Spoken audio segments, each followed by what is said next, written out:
Olá a todos, que a paz do nosso Senhor Jesus Cristo esteja com você e com toda a sua casa. Estamos aqui com mais um vídeo, Aplicações Bíblicas para a Vida, e hoje eu quero trazer uma meditação sobre um texto muito polêmico e também muito intuitivo, que nos confronta todos os dias e precisa confrontar você também. Romanos capítulo de número 3, especificamente o versículo de número 23, está escrito: porque todos pecaram e destituídos estão ou foram da glória de Deus. Aqui o apóstolo Paulo está narrando sobre a vantagem dos judeus sobre o povo gentio, porque, como Jesus disse em João capítulo 4, a salvação vem dos judeus, a lei vem dos judeus. Tudo que nós conhecemos hoje como escritura, se podemos assim dizer, veio dos judeus. Então, entre aspas, eles entendiam isso como sendo uma vantagem, porque o povo da aliança para com Deus, Deus fez um concerto com Abraão, com Isaac, com Jacó. Para Abraão ele disse: em ti serão benditas todas as famílias da terra, e etc. Só que, especificamente nessa parte, o apóstolo ele começa a mostrar que, independente de ser judeu, independente de ser gentio, não há nenhuma vantagem. Não tem vantagem em ser gentio e não tem vantagem em ser judeu, porque todos pecaram. Independente de ser de uma nacionalidade judia, ou seja, nascido em Israel, vindo de Abraão, ou ser alguém que nasceu aqui em Duque de Caxias, por exemplo, que é onde eu resido. Então, Paulo ele traz isso à tona como quem diz que não há uma vantagem em ter nascido lá, em ser descendente de Abraão. Jesus ele deixa isso muito explícito quando por diversas vezes ele confronta os escribas e fariseus que eram religiosos, judeus nativos que defendiam a palavra de Deus até certo ponto. Alguns defendiam de maneira errada, colocavam peso sobre a lei que o próprio Senhor havia determinado, como Jesus os confronta em Mateus capítulo 15, onde diz que eles valorizavam mais os costumes dos anciãos do que a própria palavra de Deus. Mas aqui Paulo está dizendo para nós que não há como nós fugirmos de uma realidade que permeia em nosso ser. Adão, quando ele foi colocado no jardim, Deus deu autoridade sobre todas as coisas. Ele disse: dominai sobre as aves do céu, sobre os peixes da água ou do mar, dominai sobre os animais do campo, toda a erva te será por mantimento, as árvores frutíferas, e etc, etc, etc. Só que Adão peca. E no momento em que ele peca, ele perde essa autoridade que foi colocada sobre ele, de modo que o próprio Satanás, em Mateus capítulo 4, em Lucas capítulo 4, confrontando Jesus, tentando Jesus, diz: se prostrado me adorares, darei todos esses reinos, porque a mim foi entregue. É tudo meu. Não que o homem falou aqui: Satanás, estou te entregando isso de mão beijada. Não, mas por consequência da ação que Adão tomou em pecar, em comer do fruto que Deus havia dito para não comer, ele pecou. E como todos nós, pela nossa fé, pela nossa crença, falamos do criacionismo, que é a criação divina, que Deus formou o homem, que Adão foi o primeiro homem, Eva foi a primeira mulher, todos nós estávamos nele. Porque assim como nossos filhos estão em nós, até eles saírem de nós, todos nós estávamos em Adão e estávamos pecando juntamente com ele, ainda que nós não tivéssemos consciência disso. Portanto, nós nascemos com essa herança do pecado. É por isso que o apóstolo Paulo está dizendo: todos são pecadores. Todos não têm para onde correr. E é interessante porque nesse tempo no qual nós vivemos num período em que a mensagem tem sido muito suavizada. Falamos muito de prosperidade, o que não é errado.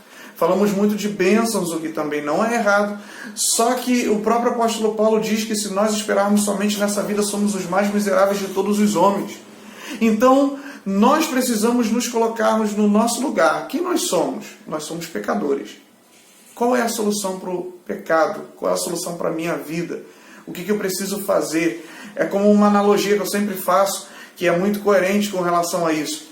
Se você sente dor de dente, você vai correndo para um dentista. Se você sente uma dor na perna, no músculo da perna, você vai até o médico que cuida dessa parte. Se você tem uma criança doente, você leva até o pediatra. Se você sente uma dor no peito, você vai ao cardiologista e por aí em diante. Então nós temos um problema chamado pecado, a pior doença da humanidade. E você que está assistindo esse vídeo agora, você é um pecador. Olha o que o apóstolo João escreve na sua primeira epístola, no capítulo de número 1. Eu vou ler aqui para que você compreenda o peso disso que nós carregamos e que não tem para onde correr. Capítulo de número 1, versículo de número 8. Se dissermos que não temos pecado, enganamos-nos a nós mesmos, e não há verdade em nós. Se confessarmos os nossos pecados, Ele é fiel e justo para nos perdoar os pecados e nos purificar de toda injustiça. Se dissemos que não pecamos, fazemo-lo mentiroso e não há verdade em nós. Nós somos pecadores e não temos como negar isso. E o apóstolo Paulo está dizendo, todos pecaram e estão destituídos da glória de Deus. Dr. Billy Graham, antes de falecer, ele disse uma frase que eu guardei no meu coração. Para que o homem se perca, não sei se ele citou isso de alguém, mas eu guardei como dele. Para que o homem se perca, não é necessário colocar Satanás dentro dele. É só tirar Deus do homem. O homem por si só ele se perde, não precisa de influência maligna, porque o pecado já está instaurado dentro dele. A solução para o homem é encontrar alguém que possa fazer com que ele domine esse pecado. Deus disse a Caim, no capítulo 4 de Gênesis, o pecado jaz à porta e cabe a ti dominá-lo. Ou seja, você tem que ter domínio sobre ele. E uma coisa importante e interessantíssima que eu acho na presença do Espírito Santo em nós é que Paulo, escrevendo aos Gálatas, ele fala sobre o fruto do Espírito no capítulo de número 5. E ele diz que uma parte, ou como nós gostamos de falar, um gomo desse fruto do Espírito é o domínio próprio. Domínio próprio é você dominar os seus impulsos, as suas vontades, os seus desejos, e você sabe que esses desejos são pecaminosos, mas você sozinho, eu sozinho, não conseguiremos dominá-lo. Então o final da nossa carreira de uma vida de pecado é o que ele escreve, o que o apóstolo Paulo escreve em Romanos capítulo 6, versículo 23. O salário do pecado é a morte. Só que eu louvo a Deus, e eu espero que você também o louve, por tão grande salvação concedida a nós. Porque o texto de Romanos capítulo 6, versículo de número 23, ele não acaba aí dizendo que o salário do pecado é a morte. Para nós morrermos, precisamos trabalhar para o pecado, ou seja, precisamos gastar a nossa vida com o pecado. Só que ele continua dizendo, mas o dom gratuito de Deus é a vida eterna. Ou seja, você não precisa fazer nada, entre aspas, para ter a vida eterna. Porque é um dom oferecido por Deus ao homem.